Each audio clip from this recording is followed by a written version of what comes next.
जय माता की दोस्तों, आशा है कि आप लोग स्वस्थ और मस्त होंगे। माता रानी की कृपा आप पर हमेशा सदा ही बनी रहे। अगर फ्रेंड्स आप भविष्य में कभी वैष्णो देवी जाने का सोच रहे हैं तो ये वीडियो आपके लिए। प्लीज़ वीडियो को बिना स्किप किए पूरा देखिए। दोस्तों, इस वीडियो में हम आपको बताएंगे कि जब हम वैष्णो देवी गए तो हमें कौन कौन सी कठिनाइयों का सामना करना पड़ा और आपको कौन कौन सी सावधानियां बरतनी चाहिए।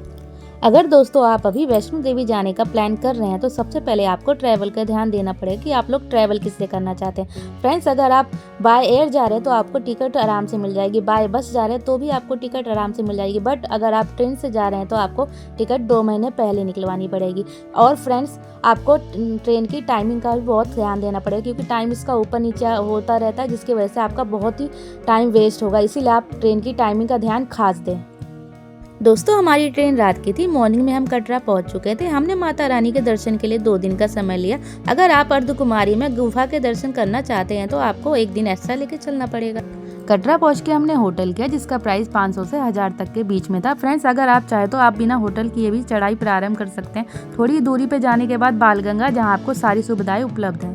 अगर दोस्तों आप छोटे बच्चों के साथ वैष्णो देवी जाने का प्लान कर रहे हैं तो आपको बच्चों के सारे वुलन कपड़े और मिल्क पाउडर साथ में लेकर चलना पड़ेगा क्योंकि वहाँ बच्चों के मिल्क के लिए बहुत ही मुश्किल हो जाती है। अगर मिल्क पाउडर आप साथ में रखेंगे तो आप उन्हें एनी टाइम मिल्क बनाकर पिला सकते हैं। फाइनली हम कटरा पहुंच चुके हैं। यहाँ से हमने टैक्सी ली जिसका प्राइस होटल में इंक्लूड था।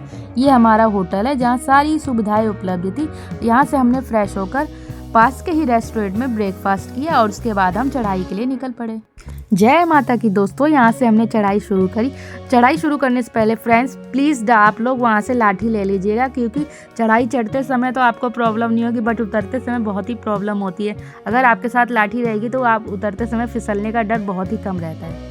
दोस्तों, लाठी के साथ साथ आपको आई कार्ड भी बनवाना पड़ेगा जो आप ऑनलाइन भी बनवा सकते हैं और ऑफलाइन भी बनवा सकते हैं। अगर आप भवन तक घोड़े से जा रहे हैं तो उसका प्राइस 2000 है। अगर आप पालकी से जा रहे हैं तो उसका प्राइस 4000 है। और फ्रेंड्स, एक ध्यान रखने वाली बात यह भी कि अगर आपके साथ बच्चे हैं तो आपको वहाँ से ट्रॉली करनी पड़ेगी जिसके साथ आपको ताला चाबी मिलेगा। अगर आप ट्रॉली खुद ले जाना चाहते हैं उसका प्राइस अलग है और ट्रॉली के साथ अगर आप किसी आदमी को ले जाना चाहते हैं तो उसका प्राइस अलग है।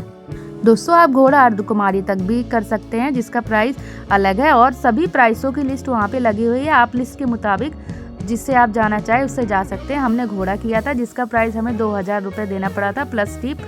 और फ्रेंड्स, अगर आप पैदल जा रहे हैं तो वहाँ जगह जगह बैठने की जगह और पीने के लिए पानी भी उपलब्ध है। थोड़ी थोड़ी दूरी पे आपको वॉशरूम भी उपलब्ध है, होटल भी उपलब्ध है। अगर आप कुछ खाना पीना चाहते हैं तो वो भी आपको वहाँ पे मिल जाएगा। फ्रेंड्स, वहाँ के पहाड़ों की ऊंचाइयाँ बहुत ही अधिक है जहाँ ठंडी ठंडी हवाएं चलती हैं। और एक आवश्यक सूचना ये है कि फ्रेंड्स, अगर आप वहाँ जा रहे हैं तो आपको बंदरों का बहुत ही ध्यान रखना पड़ेगा।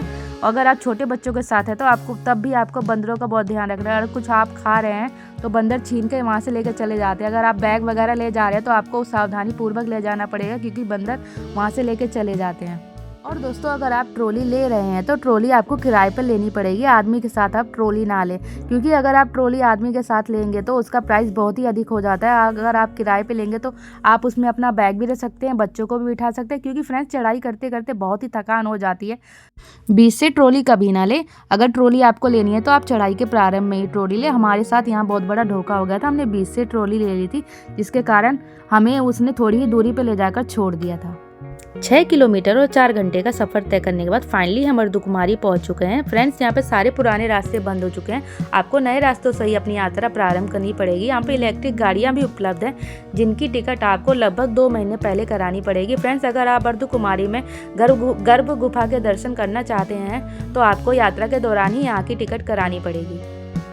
12 किलोमीटर और 8 घंटे का सफ़र तय करने के बाद फाइनली हम भवन पहुंच चुके हैं। फ्रेंड्स, यहाँ हम रात को पहुंचे थे चढ़ाई कर तो हम दुर्गा भवन में रुके थे जहाँ कंबलों की व्यवस्था उपलब्ध थी। यहाँ खाने से लेकर के नहाने तक की सारी व्यवस्थाएं उपलब्ध थी और यहाँ का वॉशरूम फ्रेंड्स बहुत ही क्लीन था। आप जब चाहे जा सकते हैं, जब चाहे आ सकते हैं। दर्शन करने से पहले आपको फ़ोन, सारी चमड़ी की वस्तुएँ जमा करनी पड़ेगी जिसके लिए आपको वहाँ एक लॉकर लेना पड़ेगा। लॉकर लेने की सारी व्यवस्थाएं वहाँ पे उपलब्ध है।